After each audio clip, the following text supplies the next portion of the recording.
تازه انگارها، ایجاد نویسندگان نهانبین و ژرف پیما، اندیشه های کلیدی در درک معنی زندگی، هستی و راستی و آیین و عنعنه های اجدادی. تازه انگارها، ظهور آفریده های نوین و بهین ادیبان فلک سیر از رادیوی فرهنگ.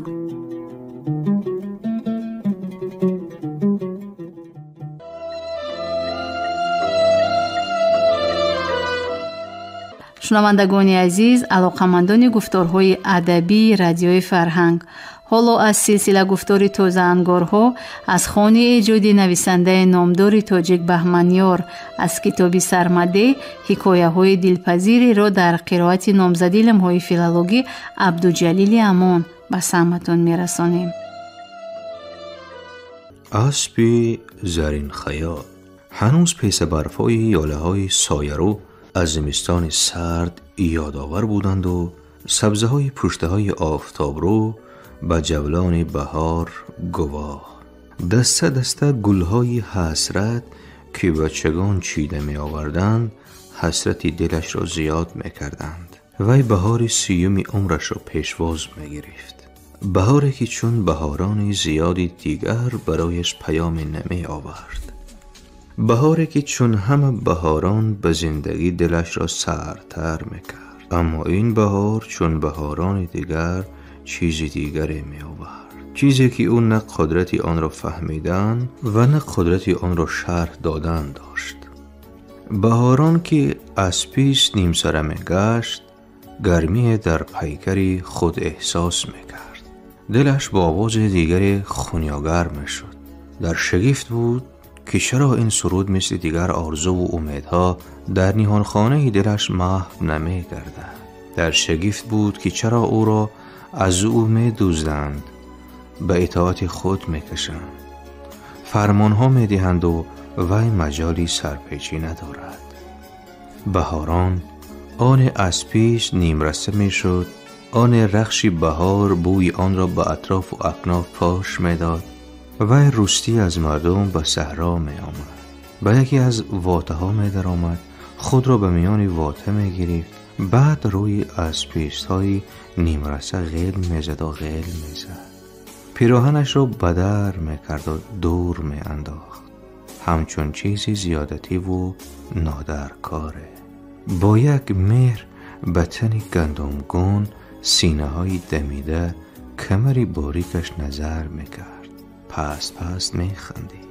او پست پست می خندید و این دم چشمه پهلوی واته که آبش خشکیده بود جوش می زد. قدقدی آب آن سبزه رسته گلها رویده می شکفتند. پرنده های عجایبی عالم افسانه هایش پرواز کنان آمده نغمه سرایی می کردند. رشته های چیلدیکی کمپیر زیره که خانهش نزدیکی واته بود و شوهرش نگهبانی بیده خود به خود تاب خورده کلابه می شدند. کمپیری بیچاره توبه گویان گریبان قپیده با شبه سوی واته های می نگریست که آنجا دختر روی نیمرسه دراز کشیده است. اما چشمان کمپیر خیره شدند. با او چنین می نماید که کدام پسر بچه شوم به علف دزدی آمده است.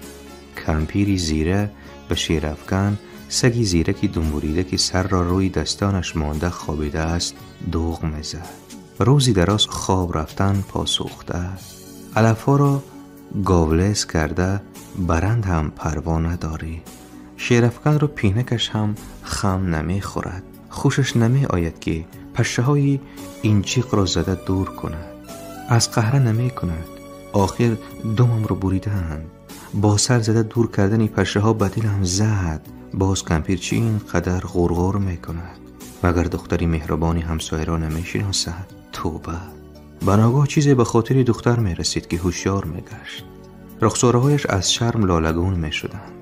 سراسیمه پیراهنش را خواست پیتزار را ترک می کرد و آبی چشمه رو به نیستی می آورد. سبزه و گلهای خرد روسته قدقدی آب پژمرده می شدند. پرنده های خوشخوان سوی کشوری دور افتاده دیگر بال می کشادند. رشته کلابه کمپیری زیره چنان چگیل می شد که از خشم به سری شیرافکن با چلکی دستش میگفت: روزی دراز خواب رفتگی پاسوخته، اگر علفها را گولیس کرده برن هم پروا نداری. شیرافکنی بیچاره خود را از بام زیر افکنده ناریزایانه ایرینجس میزد: چشمای شما خیره باشن، گناه من چی؟ توبه. بعد با 2-3 تاز خود را به نزد دختری همسایه میگرفت. دختر سری وات می نشست، سری او را سیله میکرد، هی سیله میکرد. گویا شیرافکن بعد 2 سال خدمتی سگانه از مردکاری آمده باشد. دختر سری او را سیله میکرد و اشک میریخت و ابرهای سیاه روی آسمانی صاف پیدا میشدند. رعد و برق سینه آسمان را میدرید. اسبی زرین خیال، همانی که بعضا دختر خواب میبیند و شیرافکن هم از کدام دره شیهه میکشید. چنان شیهه میکشید که از ترس کلابه کمپیری زیره از دستش خطا خورده غیلیده زیری بام میشد. کمپیر توبه گویان گریبان میداشت و نمیدانست که قهر و غضبش را این دفعه به سری چی ریزد. شیرافکن فریاد میکرد کمپیر، ولی سگی زیرکی دنبوریده گوش به کری میزد. شیرافکن باز آواز کمپیر بلند میشد. شیرافکن گناهگارانه به چشمان دختر می نگریست. میبینی از دست این کمپیر یک لحظه قرار نیست. سگ میرفت و دختر از جای خود میخیست. با همین بهار گویا بهاریش را گم میکرد. با همین بهار به دیگر فصلهای سال یک رنگ میکشت.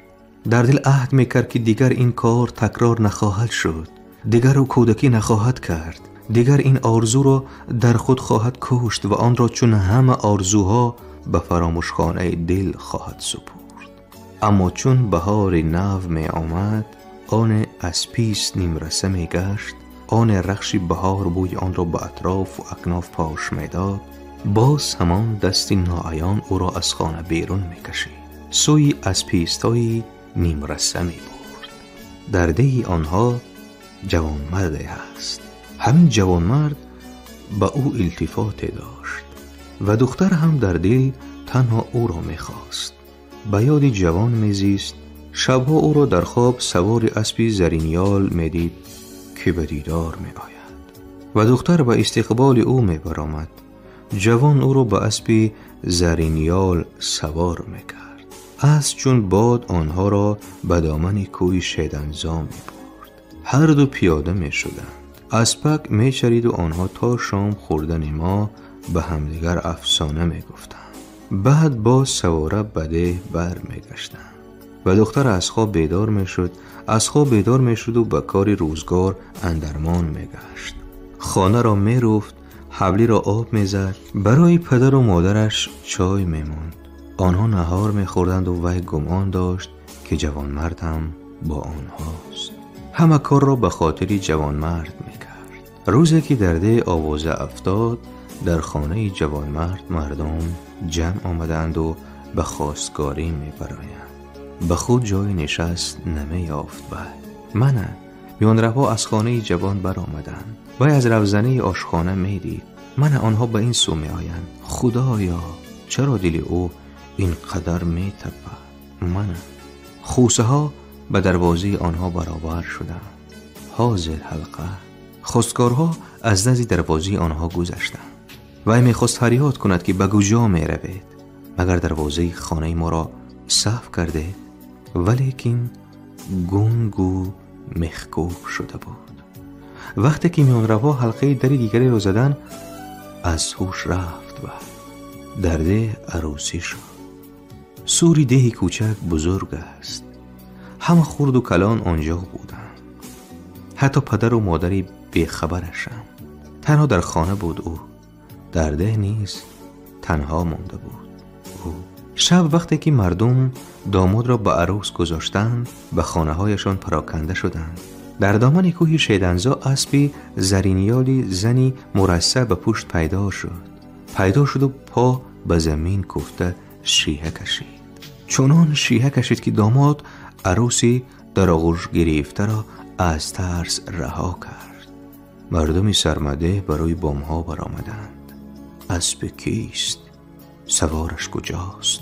این دم دوشیزه‌ای ناخواسته زیر لب پیش راست میزد. حیف اسبی زرینیال من، حیف اسبی زرینیال من. اسبی زرینیال 3 بار شیهه کشید و غیب زد.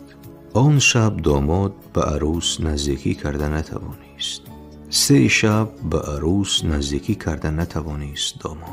هر شب اسبی زرینیال در دامن شیدنزا پیدا میگشت. 3 ره پا به زمین کوفته شیهه میکشید. یال زرین تا به زمین میزد. زینی مرصع جلا میداد. موسفیدان از این اسب فال بد گرفته به داماد ناکام مصلحت دادند که روزانه به عروس قرابت جوید. آن روز که این کار عملی شد، شب اسبی زرینیال به پیدا نآمد اسبی زرینیال. پس از این زندگی رنگ دیگر گرفت. دیگر به یاد جوان نمیزیست او. دیگر سوار اسب به دامن شیدنزا نمی رفت او. اما فراموشم کرده نمی توانست جوان را. هرگاه بهار می رسید و اسبیست نیمرسه می گشت، دستی ناعیان می آمد و او را از خانه بیرون می کشید، سوی واته می برد. آن شب در دامن کوه شیدنزا باز اسبی زرینیال پدید می آمد. یال زرین، زین مرصع، سم رویین. باد یالش را پریشان می کرد. ماهتاب زینش را درخش می بخشید. غضب تنش را می لرزاند. با خشم 3 ره سم به زمین می زد. سمی رویین به زمین می زد. اسب و شیهه می کشید. چنان شیهه می کشید که مردمی سرمده روی بام خرسنگ‌های عظیم را اجاره می گرفتند. اسب کیست؟ سوارش کجاست؟ این دم دوشیزه ناخواسته زیر لب پیش راست می زد. حیف اسبی زرینیال من، حیف اسبی زرینیال من. همه سگ‌های ده سوی اسب اک اک می زدند، غیر از شیرافکن که با درد نوله می کشید. گویا صاحبش مرده باشد، گویا فرزندش را زیر خاک کرده باشند. از این نوله او به پشتی کمپیری زیر مرغک می دوید. با خشم سنگ به سری شیرافکن می افکند. سگی بیچاره دوم خاده می کرد. چشمای شما کور باشند، گواه من چیست؟ توبه. در ده چند نفر در فکری به کمان گرفتن اسب افتادند. وقتی نیمرسه اسبیست به دمان شیدنزا برآمدند آنها، مردها و کمندها و جوان مردها، مرد شش، کمند شش، بیچاره اسبک یک. اینک شب هم رسید و اسبی زرینیال نیز پیدا شد و مردم فهمیدند که آن را به کمند گرفتن نتوان. اسب هم بود و هم نبود. در دامن شیدنزا بودگان میگفتند که اسب آن شب ظهور نکرد. در ده مانندگان عکس این را دعوا داشتند. در ده ماتم شد. ماتم ده کوچک بزرگ است. زنی جوانمرد سری خویش جان داده بود. همه خرد و کلان آنجا بودند. حتی پدر و مادری بیخبرش نیست. تنها در خانه بود او. در ده نیز تنها مانده بود او. با جوانمرد دلش سوخت. به یاد مرگ بی‌محل جوانزن تنها گریست. سال پس از این حادثه در ده بار دیگر آوازه افتاد که در خانه جوانمرد مردم جمع آمدند و به خواستگاری می‌برایند. از روی کنجکاوی باز نزدی رفزنی آشخانه آمد. منه بیانروا از خانه جوانمرد برآمدند. من آنها به این سو می‌آیند خدایا چرا دلی او این قدر می‌تپد. من خوسه ها به دروازه برابر شدند. من حاضر از نزد خانه آنها می‌گذرم. اما خواستگارها حلقه دری آنها را زدند و می‌خواست که فریاد کند شما سهو کردید، آن خانه که می‌روید اینجا نیست. ولیکن گنگو محکوب شده بود. پیشتر هرگاه خواستگارها می آمدند پدر و مادر از دختر جواب می پرسیدند. این دفعه خودشان جواب رد دادند. آنها دختر دوشیزه به زن مرده دادن را عار می دانستند. دختر جرأت چیزی گفتن نکرد ولیکن اشک ریخت. خاریش آمد و اشک ریخت. اسبی زرینیالش به یادش آمد و اشک ریخت. چنان اشک ریخت که در آسمان صاف ده ابری سیاه ظهور کرد. رعد و برق به هر سو سیخ کشی نمود و باران چون از ناودان بریختن در آمد. از کدامین دره شیهه اسبی بی‌صاحب به گوش می رسید. هی شیهه می کشید اسب، هی شیهه می کشید اسب. کمپیری زیره که این دم نزدی آراسته نام همسایش را غیبت می کرد، همین دختری شمال رسیده فلانی به خواستگارهای جاوی جواب رد داده است. توبه، این خیلی شبه رو از کجا میابد؟ او میگفت با شنیدن این ولوله دست به گریبان برده دیگر حرف زدن نمیتوانست. عموما کمپیر به این ظهورات سالهای آخر با یک هراس مینگریست. به پیدا آمدن اسب زرینیال تاب و چگیل شدن کلاوه رد و برخ چیله تابستان شرح نمیافت. تخمین میزد که روز قیامت قریب است، وگرنه این براق شیطنزا چه معنی دارد؟ سالها میگذشتند دیگر خواستگارها به خانه آنها نمی آمدند. درده به حقش هر گونه گپ‌ها میگفتند، ولیکن پروای این همه نداشت. و میکوشید با جوانمرد که از چی سبب زن نمیگرفت روبرو نشود. اگر تصادف میافتاد با سری خم شتابان از نزد جوانمرد میگذشت. جوانمرد با دیدن دختر از راه روی می ایستاد. چیزی گفتن میخواست اما جرأت نمیکرد. بهار سیومی دوشیزه نخواسته باز اسبی نیمرسه شد.